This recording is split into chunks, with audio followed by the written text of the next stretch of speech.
Hi, this is Alonzo Bodden. I want to welcome you to episode 283 of my podcast, Who's Paying Attention? You guys are, and I really appreciate it. I'd also really appreciate you buying a ticket to my show at the Nowhere Comedy Club this Sunday night, July 19th at 6 p.m. 6 p.m. Pacific, 9 o'clock Eastern, nowherecomedyclub.com. Okay, shameless promo done. I tell you over and over that I cannot keep up with the news cycle. I just leave for 5 minutes and something else happens. And I'll tell you how I do my podcast. Okay, in the course of the week, I highlight certain articles I read. I have a couple of news feeds on my Flipboard app, and some things are funny, some interesting, some sad, whatever. I pick these out. And then from there, I pick articles that I want to talk about in the podcast. And it's pretty simple, but it's how I do it. And, I did it this morning, earlier this afternoon. I did my outline, and then I said, I got to run a couple of errands. I got to get to the bank before the bank closes, blah, blah, blah. Yes, I did have to go inside the bank. I take chances. I live on the edge. I enjoy walking into banks wearing a mask, to be honest. It's just kind of fun for me. Anyway, I come back, and there's already another article more ridiculous than the ridiculous article I had planned to start with. So the ridiculous article I had planned to start with was Donald Trump retweeting Chuck Woolery. That's right, Chuck Woolery, the game show host. He was retweeting him to battle Dr. Fauci. Dr. Fauci. Okay, Dr. versus game show host. He was going with the game show host. And I'm like, well, there's my opening. But no, because I left and I came back and now there's a new opening. Donald Trump started out with the lie he's been sticking to. We have one of the lowest mortality rates anywhere. Now that's been proven over and over, sadly, not to be true. We're far from the lowest mortality rate. But then he backed it up. Now let me say this. I have picked on reporters. I've gotten on reporters for not asking tough questions. I've gotten on reporters for hearing a lie and not stopping the person and saying, hey, that's untrue, that's a lie. They'll say you misspoke or something. I've gotten on reporters. But this is one where I can't really blame the reporter because there's no way to respond to this. There is no way to respond to this. Donald Trump said Biden and Obama stopped their testing. I'm sure you don't want to report it.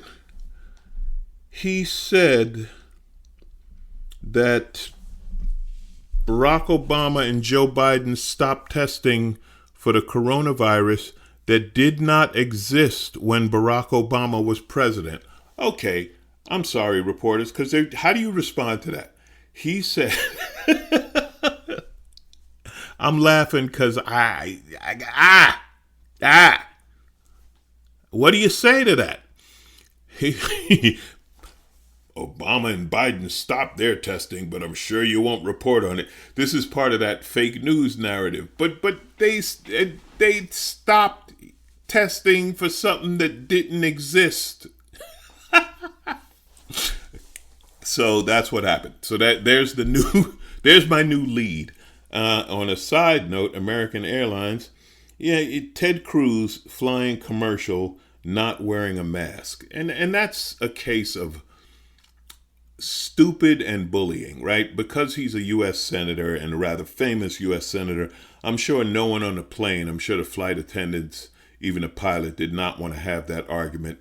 But fucking Ted Cruz sitting on the plane with no mask, when masks, airlines have said you got to wear a mask. So he can get away with it because of who he is. But should he? No, he's just showing he's an asshole. Not that we didn't know that, but unbelievable. So let's get back to Chuck Woolery. Now, Chuck Woolery is 80-something years old, and like I say, he hosted numerous game shows back in the day, blah, blah, blah. And he tweeted, Wheel of Fortune, Love Connection. If you're over 50, you probably remember Chuck Woolery. If you're over 40, you might remember Chuck Woolery. If you're under 40, Fuck Chuck Woolery. Anyway, this is what he says. Everyone is lying. The CDC, media, Democrats, our doctors. I think it's all about the election and keeping the economy coming back, which is about the election, and I'm sick of it. So Chuck Woolery wrote that in a tweet, and they're going with that.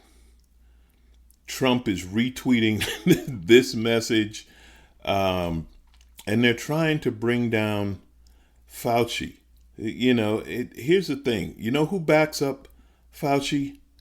Doctors, okay? David Skorton, president and CEO of the Association of American Medical Colleges. Ross McKenzie, the association's chief scientific officer. These guys aren't running Trump University. These are actual doctors from actual universities. And they're simply saying, this is what they say, taking quotes from Dr. Fauci out of context to discredit his scientific knowledge and judgment will do tremendous harm to our nation's efforts to get the virus under control. Well, hasn't that already been proven? Hasn't that already been proven that the ignoring Dr. Fauci, they keep saying he was wrong about this, he was wrong about that. He was trying. Nobody knows. People are learning. He's a doctor. He's not a game show host. Now, if Chuck Woolery told me, Deal or No Deal is not really a game show, because there's only two choices. Either you make a deal or there's no deal. That ain't I would be like, Chuck, you know what you're talking about. You got some Wheel of Fortune, Love Connection experience. You've been there. You've been in the game show trenches. I'll buy that. If him and Trump want to sit down and debate Big Brother versus The Apprentice, they are overqualified. But when it comes to a nationwide pandemic, a game show host and a fucking idiot trying to discredit a doctor of infectious disease who is backed up by numerous doctors and scientists. What the fuck? But why not? With this administration, why not? The schools, Betsy DeVos says that we should open the schools this fall, or we should give the money to the parents so that they can have listen, Betsy DeVos's whole thing always has been about private schools, right? She wants to defund public schools and fund private schools. It's part of the whole racist thing that they do, that this way poor white, not poor, but less affluent, middle class, white people who couldn't necessarily afford to put their kids in private school would now get the money to help them put their kids in private school by taking the money from urban and usually minority school. We know that's her agenda. What I love, Governor Gavin Newsom of California, he said, well, right after she said it, he said, well, schools in California will be online this fall. See, that's why you need Betsy DeVos or any member of the Trump administration. You need to give them to give their opinion so you can do the exact opposite thing. See, that's what you do. So Betsy DeVos says schools should be open. Oddly enough, Trump thinks schools should be open, but the prison's going to be too dangerous for his friends. His friends might get the Rona in prison, but schools, they're fine. Open the schools. And I said before, I say it again, it's because he hasn't ever been in one. He doesn't really know what the hell goes on in schools. But Governor Newsom of California, and California's in trouble. Okay, we're rolling back things in California. They're closing restaurants, patios only. They're going to close bars, movie theaters. I suspect gyms will be closed. I don't know about nail salons. It's going to be dangerous. Going to be dangerous closing nail salons. I'm just saying. Don't want to mess with women getting their nails done again. You don't want to mess around. Hell, I had my nails done. How bad is that? But anyway, California's rolling back. A lot of states are rolling back. They're going back to stage 1 protocols, et cetera, et cetera. Open the schools. What the fuck? Okay? There's just coronavirus, and they just won't accept the fact that this is real. It exists. There isn't a vaccine or a cure yet. We haven't achieved any sort of herd immunity as yet. Masks are not perfect. Masks are to help us. Masks are, to me, it's about being polite. keep your breath off of other people. I know people who have been infected. I know people who have come home. And I heard today, a friend told me about another friend who infected his family. He came home and his wife and both parents have it. And God bless them, and I hope they're okay. But this is real. This is real. The disease, the coronavirus, does not discriminate. However, I do think it has figured out how to aim for stupid people. And I'm with that. Okay? Herman Cain, nice shot. Good shot, Rona. Now we got another one in Ohio. Rick Rose. Rick Rose was a 37-year-old man from Port Clinton, Ohio. And he posted online, I'm not buying a fucking mask. I made it this far. I'm not buying into that damn hype. Throughout the month of June, he was on Facebook checking in. He was going to bars and restaurants. I don't give a shit, blah, blah, blah. On July 1st, he wrote that he was experiencing symptoms of COVID-19. He was dead on July 3rd. The only sad thing about this idiot dying is we don't know how many people he infected at these bars and restaurants that he went to while refusing to wear a fucking mask. So every now and then it works out. I don't give a shit about this asshole. It's the people who had to come in contact with him. Okay. Here's another idiot. And I talked about this. I talked with you guys about these COVID parties that the kids are throwing. So here we have, they didn't give the name, so we're just going to call him FI for fucking idiot. I think I made a mistake. I thought this was a hoax, but it's not. The final words of a 30-year-old patient who died at Methodist Hospital in San Antonio after attending a COVID party. A COVID party is a party where people get together and the host has the virus. Okay? Yeah. So, again, the hell with him.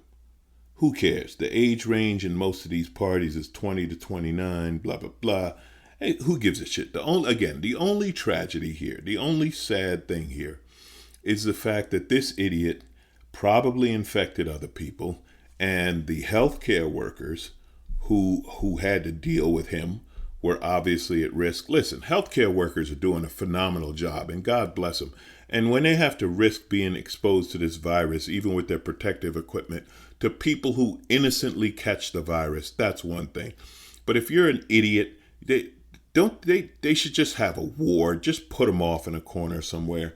Instead, they ignore people, and this story was just absolutely tragic. I read this story. I wish I could say it's beyond belief, but it's not. A disabled 46-year-old African-American man was euthanized without his consent or that of his wife. A man named Michael Hickson in Austin suffered a brain injury, left him paralyzed. That happened in 2017. He wasn't a vegetable. He wasn't comatose. He could enjoy people reading books to him. He listened to music. He would answer trivia questions. He had memory problems, but he did recall his birthday and blah, blah, blah. And it says he was leading a life many people with disabilities do. Not without difficulties, but the life was intrinsically valuable and dignified. The man was loved by his family. He was a human. Well, he got COVID-19 and he didn't do well. He needed intensive care.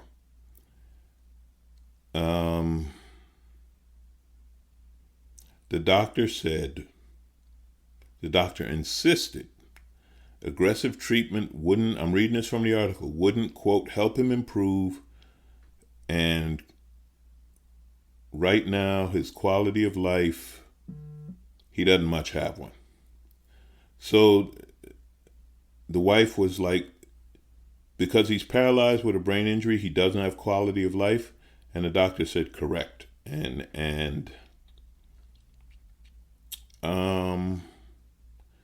they put the man to sleep. They euthanized the man. They killed him. And giving her husband food, water, and oxygen and medicine wouldn't have been burdensome treatment, and he may have beaten the odds. So the doctor decided his life isn't worth it. Even though he was cognitive, his life wasn't worth it. Let's let him die. Yet we have these fuckheads running around without masks, going to bars, going to COVID parties, and putting everybody at risk. And, and of course, I don't hear any pro-lifers stepping up for this man, for his life. All these people who say that you shouldn't be allowed. There's people who will fight you. That some people are sick or they're injured or whatever, and they choose to die. They're like, I'd rather you just let me die than live with this whatever disabling injury, ailment, whatever. And they're like, no, we will not allow euthanasia. We will not allow you to, quote, die with dignity, etc., etc. But here's a case where the man's family wanted him to live where he wanted to live. And they were like, we don't think his quality of life's that good. Let him die. Oh, Jesus. I don't know, man. So, moving on, and I'm calling this episode I Can't, because that's what the kids say, right? I first heard that when I was on a comedy tour with Gina Brion, a brilliantly funny young lady out of New York. And I would say things and do things. She would just shake it. I can't. I can't. And I love that. It's you got nothing else. I can't. And that's my view of this episode. I can't. Okay, Trump says that Obama and Biden stopped testing. Then he retweets a game show host to battle the knowledge of a doctor. And then we have a doctor just saying, let him die. Screw it. Meanwhile, we got people going to COVID parties where the host has COVID. Let's see what happens. You're dead. Some idiot. I ain't wearing a fucking mask. Going to, when you insist on stupidity, I think they should let you go. I think, that's when it was like, all right, well, I'd say we're going to miss you, but really, we're not. We're not going to miss you. Ted Cruz on a plane with no mask. Why be an asshole? Why you're a senator? You have every privilege. You have golden medical care and blah, blah, blah. But why literally rub it in people's faces by not wearing a mask? Why be a fucking asshole? Just because you can doesn't mean you should. But I guess it does. So continuing with assholes. The lieutenant governor of Texas, a guy named Dan Patrick. And why does he have to have the name of one of the best sports anchors we've ever had? But anyway, he just starts yelling. He's one of these guys, whenever you see him, he's angry. He's got that angry face going on. And so the mayor of Houston said they're not going to allow the state Republican convention to be held in Houston because, it's a large number of people in a small space with no masks. So he said no. So Governor Patrick's at the podium just yelling and screaming, and this is nothing but a political hack job and blah, blah, blah. Now, what he didn't tell you is that he and the government and various other GOP officials weren't actually going to go to this convention of 6,000 idiots. They were going to address the gathering via video. He forgot to tell you that. Yeah, you 6,000 delegates, you go down there. Some bitch, Houston is a hack job, Democratic mayor. It's shit, but am I going? Hell no. I'll be on the screen safely from my mansion. But you idiots, you 6,000 idiots, sit there and cough on one another, and what the hell? We'll send Herman Cain. Fuck off, Patrick. How stupid are these people? I guess there is no answer to that. It's a rhetorical question at this point. There is no bottom. There is no upper limit to this type of stupidity. Like I said, stupid don't get tired. And as it was tagged, this stupid is not only not getting tired, stupid has hired seasonal help and rolling 24/7. So I'm not going to go to this convention but I'm going to complain that the convention is not held, and the 6,000 idiots who are going to go back him up. Roger Stone sentence commuted by Trump. Was anyone surprised by this? Listen, this is just the start, especially if it really gets to a point, and I still don't believe we're really at that point yet, but if we really get to a point where Trump is definitely not going to be reelected, man, there's going to be pardons and clemency and commuted sentences. Nobody's going to go to jail. He's so Roger Stone is just the first one that he's going to let out, and the judges and the courts are looking at the case, but yeah, he's just the first one. Formula One is back. Yeah, I'm going to my good news. I'm going to my happy place. Formula One is back. Mercedes is still the best. Lewis Hamilton still winning. That was good. I enjoyed that. While I'm on sports, I'm going to talk about this, because I know my one right-wing listener says that, I never knock anybody. So, Deshaun Jackson, I don't know why, but Deshaun Jackson made some posts. I hate to say it. I don't know how else to say it, but praising Hitler, agreeing with Hitler. Hitler may have had a point, whatever the fuck. Obviously, ridiculous, uninformed, ignorant, anti-Semitic. I mean, I was talking with a friend about this. Yeah, me and my friends, we have nothing to do. We talk about this stuff a lot. Black people have been mistreated throughout history, and Jewish people have been mistreated throughout history. And you could sit down and have an argument which one's had it worse. You've heard me do my joke about being outslaved, and these are jokes, but they're jokes based in truth. The Jewish people have been and continue to be treated horribly around the world and in this country. The Jewish stereotypes that they own all the businesses and they have a ton of money and all that are not true. There is no secret society. Okay, whatever.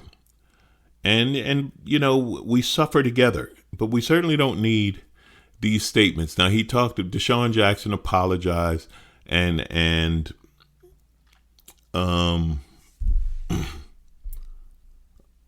it said that he needs to be educated, and I think he went to a Holocaust museum or talked to Holocaust survivors or whatever, and good for him for learning, but learn before you open your mouth. And then Stephen Jackson, people supported Stephen Jackson. He was a friend of George Floyd. He was a voice. And then he backs up this shit. He backs up Deshaun Jackson on this stupid shit. So I don't give him a pass. Educate yourself before you speak. Don't speak and then get shot down and say, oh, you know what? I didn't read. Let me tell you something, okay? For the record, in case you were wondering, Hitler is never right. Okay, how hard is that? How hard is that to learn, to remember? Hitler is never right. Okay? That's it. That's the end. Hitler is never right. I don't get it. They were wrong. So, I didn't even mean to go into that because I wanted to close on some funny. I like to do funny. I'll be doing funny this Sunday, July 19th at the Nowhere Comedy Club. Go to nowherecomedyclub.com and get your tickets, please. I'll also be on Wait, Don't Tell Me this weekend. That's always a challenge. In these times, doing Wait is challenging because we can't do an all Trump show, and we have to find funny in the news without it being horribly depressing or coronavirus or Trump related. Try that. Those writers are doing a great job. But anyway, I'm going to close with a Black Lives Matter story because I believe Black Lives Matter. I've said it before, I'll say it again. They ask me, why do I say Black Lives Matter? And I simply say, well, because I have one. That would be why.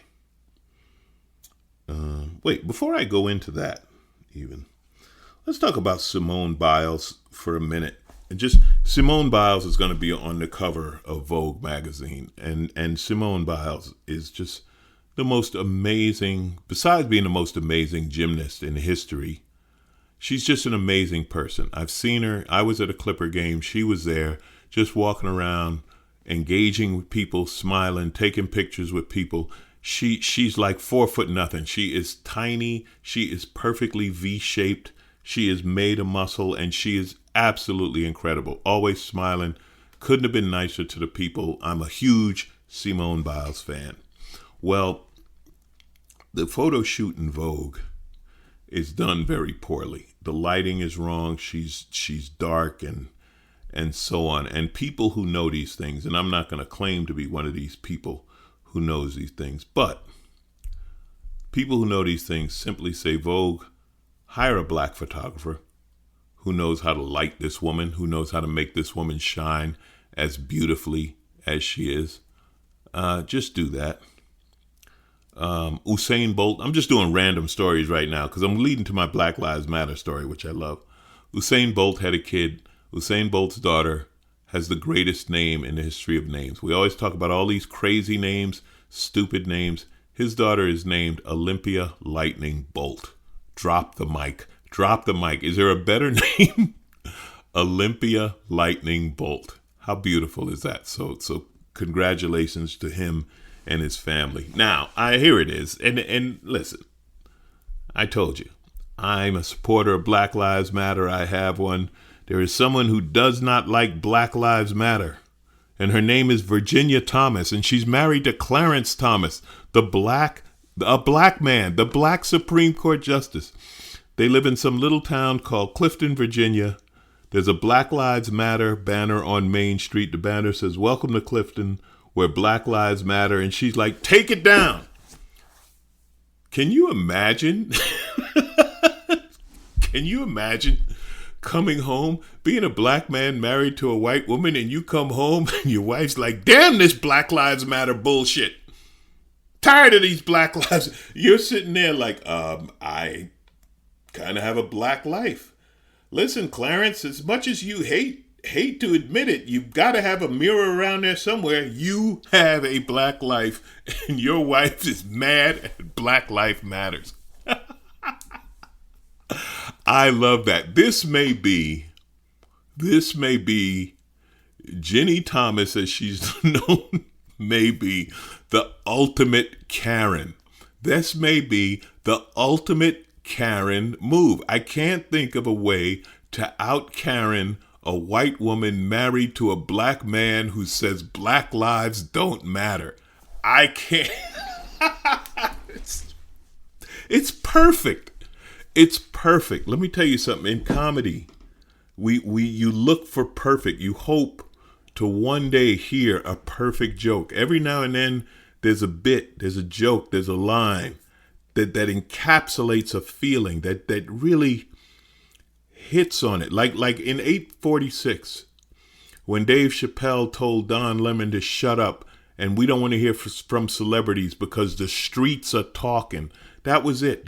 Dave summed it up. The streets were talking.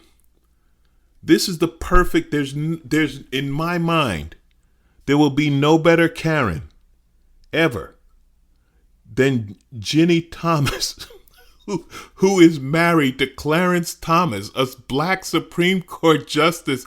And she said, take that Black Lives Matter sign down. Forgive me for enjoying this much. This is too good. This is too good. You can't write better than that. You can't tag this and make it a better joke. She is married to, honestly, one of the most powerful black men in the United States of America. The man is a Supreme Court justice. I don't agree with anything he has to say, but he is a Supreme Court justice, and his wife said, take that sumbitch sign with your Black Lives Matter. It could only be better if she was waving a Confederate flag while she said it. That would pretty much be the only. But see, even that, a Karen wouldn't do that. No, this is the Karen move. This is the Karen move. She wrote a letter. Would you please remove the BLM sign from Clifton?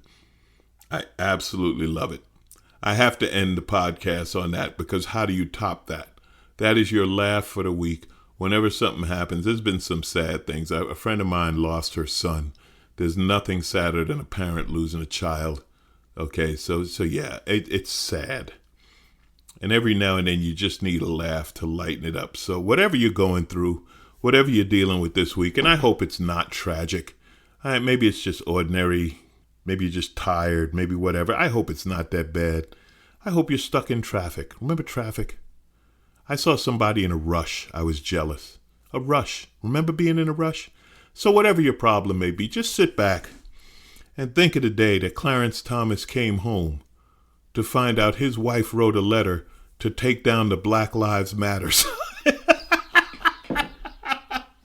I'm out. I love you. This is Alonzo Bodden. Who's paying attention? You are. Please continue to support the podcast.